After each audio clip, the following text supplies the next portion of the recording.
Okay, guys, so today we will be learning about the law of conservation of angular momentum. We will see its proof and we will understand about what's the meaning of the angular momentum and how it is conserved in an isolated system for the system of particles. But before we do that, we need to understand one thing that the torque and angular momentum has a relation. So we will derive it first and then we will move on to the article, the main. Yes, so the torque and angular momentum. Let's find out the relation. It's a very important small proof that we will do, and it's important for the examination point of view as well. So we already know that our angular momentum L vector is equal to the cross product of position vector and the linear momentum. It's not position vector, it is the axial perpendicular distance from the axis of rotation. Now r cross p. Differentiate both sides with respect to t. Differentiate both sides with respect to time. What we will get? dl by dt will be equal to d by dt r cross p. Now we have two variables, two vectors there, r and the p. We know that. How do we do that? So first we will do for the r, dr vector by dt cross p, and then for the second, this is the chain rule, so r cross dp over dt. Now remember to use this Newton's second law as well as our definition of change in the distance. So change in distance with time is actually the velocity, so we will say dr over dt. We know that it is simply velocity vector, and dp over dt from the second law of Newton's second law of motion is nothing else but our force. So this will be the force, Newton's second law. Now let's substitute that. So it will be equation 1. Let's say this is equation 1. What will become of this? So equation 1 now becomes dl over dt is equals to v cross p. So we have p here, so we can write p as mass into velocity, right? So and then r cross dp over dt is f, so we will simply write f here. Now one thing important to understand about the cross product now. So m is actually a constant, right? It's constant for a body, so m will come out and there will be a cross product of the same vectors, the like vectors. So v with the cross product of itself, they are the parallel to each other, velocity vectors. So cross product of the parallel vectors is 0 because sine 0 is 0. Cross product will be 0. So this here will become 0, and rate of change of angular momentum will be equal to r cross f. Now if you can remember from our previous sessions that by definition of the torque, we have r cross f equal to tau, torque. By definition, this is the value of torque. So rate of change of angular momentum is equal to the torque itself. We can say that the torque acting on a particle is equal to the rate of change of angular momentum of the particle. And this equation here, this represents the rotational analog of Newton's second law of motion. We know that according to the second law, net force is equal to rate of change of linear momentum when we are not in the rotational motion. So when we are in the rotational motions, the law becomes this. So this is the rotational analogous to the Newton's second law of motion. Tau torque is equal to rate of change of time rate change of angular momentum. We have to keep that in mind. So now we can move on to the article of law of conservation of angular momentum.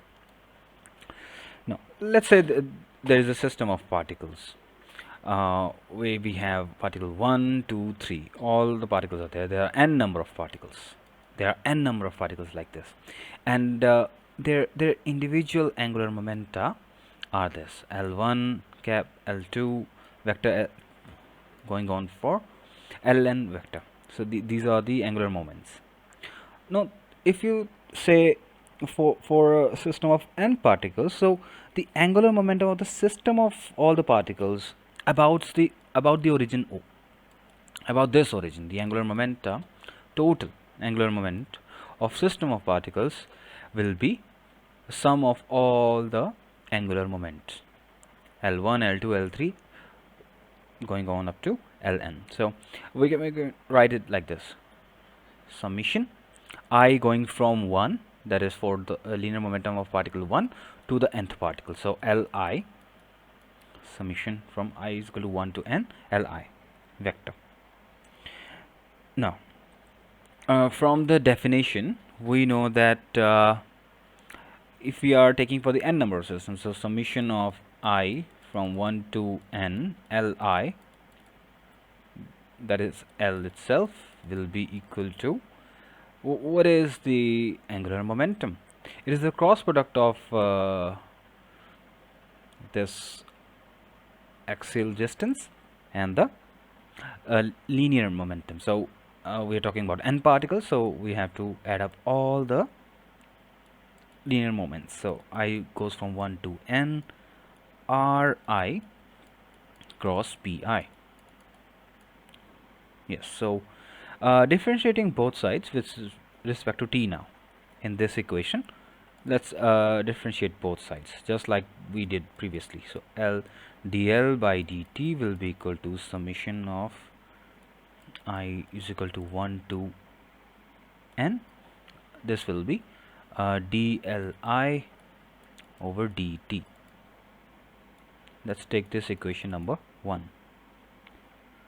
Now by definition, by the article that we just did, that a dli over dt should be actually equal to, let's say we know that from the previous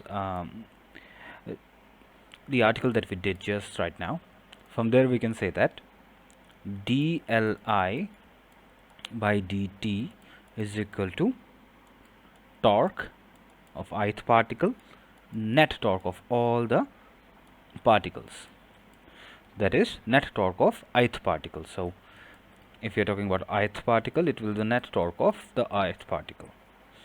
Now so here dl by dt, the equation 1 will now be written as summation of I is equal to 1 to n, and dl over dt is tau I net. Overall, net means including the internal and the external. Okay, so net tau, net torque will be actually equal to the sum of tau internal, that is the internal rotational force acting on the body itself by the particles themselves, plus tau external, whatever the external rotational forces may be acting on, that is the total internal external torque acting on the system. That, so sum of both of them is equal to the tau I net and summation of all the particles. Now just the same way we can say that, let me write it here. So tau I net, I internal will be equal to summation of I from 1 to n, or maybe for ith particle only. Let me erase it. rewrite it then. Yeah, I R I cross F internal. So as you can see here, that tau internal is nothing else but the cross product of Ri and F internal. What are the internal forces acting on the ith particle? And in the same way, external, tau external will be equal to summation of all the particles I from 1 to n. We don't need to write it every time. So Ri cross F external. These are almost the same things, as we can see there, that rotational analogous of the simple physical quantities that we have already studied is nothing else but the cross product of with their distance from the axial of rotation. So for tau internal we have F internal, but here comes the very important point. Let me take the another slide. So according to second law of motion of Newton, let me use the third law this time. Let's say we use the third law. Okay, now according to Newton's third law, the internal forces between a pair of particles, let's say the system of particles, and if there are n particles, so every particle is exerting some internal force on the other particles in such a way that all over internal forces acting on each other, internal forces are neglecting each other. This is the third law of motion. So the internal forces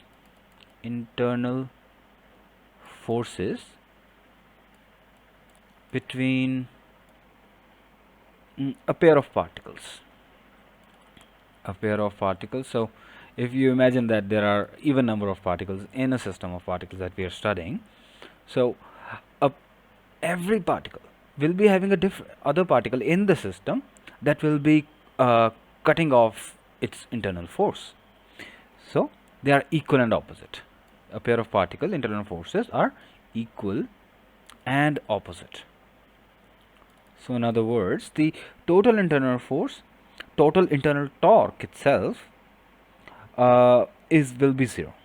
So they do not contribute because they are cutting each other. They do not contribute to the internal torque, tau internal.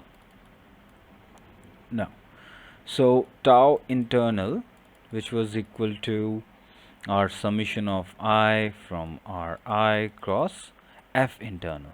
So as we know that according to the third law of motion, total F internal of the I particles will be 0. So a tau internal will also be 0. That means here, very important, that means that the total net torque is only because of the external torque, because it is the sum of both the torques. But we know that according to Newton's third law of motion, torque internal is 0. So tau net will be equal to tau external, sum of all the I number of particles, n number of particles, let's say. So now equation 2 was this. This was, let's say this was the equation 2. Now equation 2 will become what? So dl over dt will be equal to tau external only, not including this one. So dl by dt, equation 2, this is equation 2. dl by dt will be equal to tau external only. This is important relationship. Now we will understand that how we can derive our angular momentum conservation. So that means that the time rate change of the angular momentum of a system of particles is equal to the net external torque acting on the system. So change of angular momentum with time is equal to the whatever you external force or whatever the external torque you are applying on it. It does not depend on the internal because internal is 0. That means if net external torque is 0, let's say we're taking a case now. If net external torque on the body, let's say the system of particles, and we are taking it as a rigid body.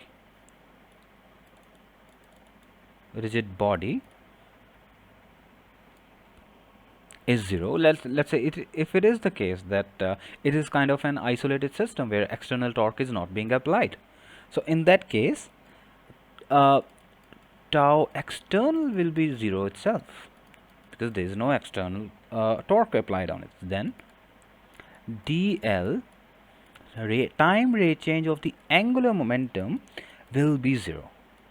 So when some things when we have a variable and its a derivation is 0, its a derivative with time is 0, that means that it is remaining constant in time. So whatever the time is, L is constant. This is what means by dl over dt being 0. That means L quantity itself will be constant. When a quantity is constant, that means that what's the condition there? So if the external torque is 0, no external things is happening, all the system of particles, that is the rigid body itself, is isolated. In that case, the angular momentum will remain constant. If the external torque acting on the body is 0, angular momentum remains constant. This is called as the law of conservation of angular momentum. So you have to do it like this. If you complete this article, then in the way you have proven the law of conservation of angular momentum. Remember that this article before, where we found the relation between torque and the angular moment itself, this can be another question in itself, but I found it important to tell you how we got this so that we can use it in our article. So this was the theoretical part. We have done it now. Other than that, let's try a question based on this. So this is the question. Yeah. So we have a stone of mass, let's say 20 kg. This is based on the our conservation of angular momentum. This is the numerical based on that. So let's give it a try. So we have a stone 20 kg and it's falling from the top of the wall A. There is a wall A. Let me draw it. We have a wall A here. Sorry, the floor here, and the wall A is here. Let's say this is the wall A. This let's say this is the point O dash, the top of the wall A, from which you are throwing the stone, and there is another identical wall, as you can see here, another identical wall B. This is the wall B. Yeah, and let's say its top point is O. Now they have the same height and it is at the distance of 5 meter, so it will be having the distance of 5 meter between both walls.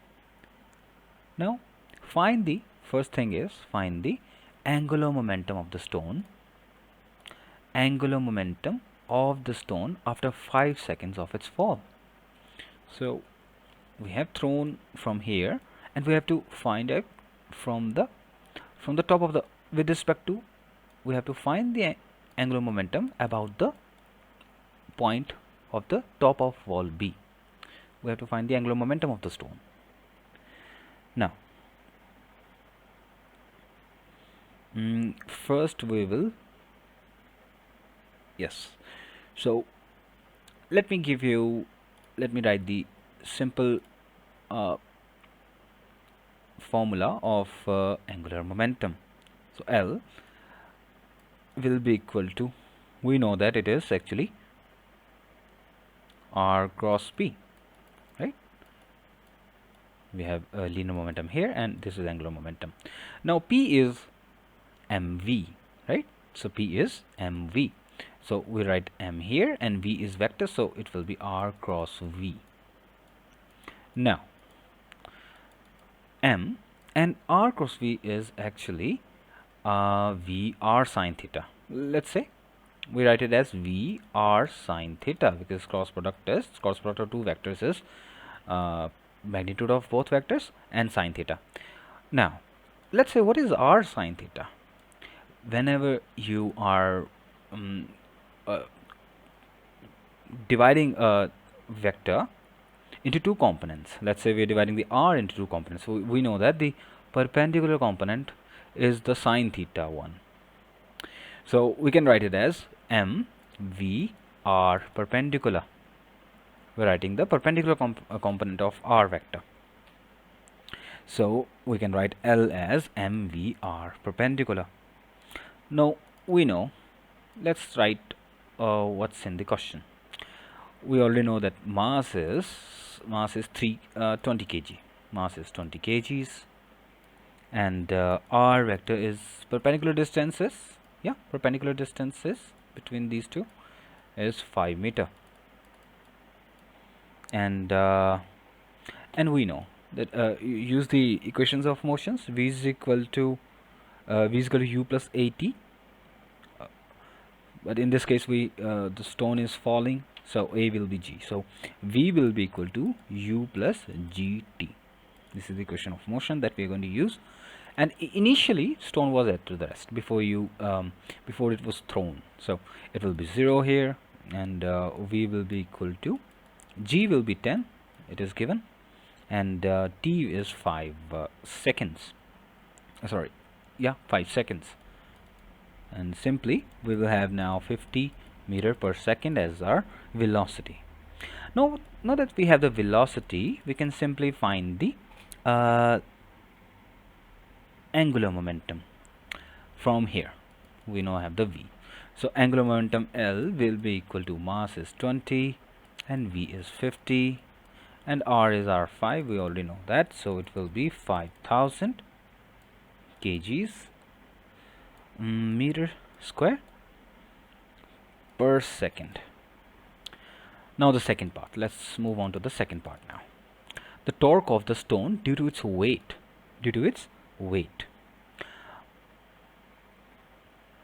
About the point on the top of wall B. Let me confirm about the top of the wall B. Now we know that torque is equal to dl by dt. We solved it first, so dl by dt, and we can simply say that d over dt, and L we have figured out here that it is m v r perpendicular. So m r are the constants, so they are not changing. So m r I will write outside, and d by dt of v, dv by dt. Now dv by dt, we know that it's the acceleration, right? So it's the acceleration, and stone is freely falling. Stone is freely falling. And what's the acceleration due to gravity, right? So we will write this out. So dv by dt is actually acceleration, and in this particular case it is the g. It is the g, that is the acceleration due to gravity. Now we can say that tau will be equal to, this implies tau will be equal to m r perpendicular cross g. It will be m g r. So it will be 20, g is 10, and it is 5. Distance is 5. It will be 1000 nanometer. So torque will be 1000 Newton meter. Sorry, it will be Newton meter. So this was one of the numericals based on the our angular momentum and its relation with the torque.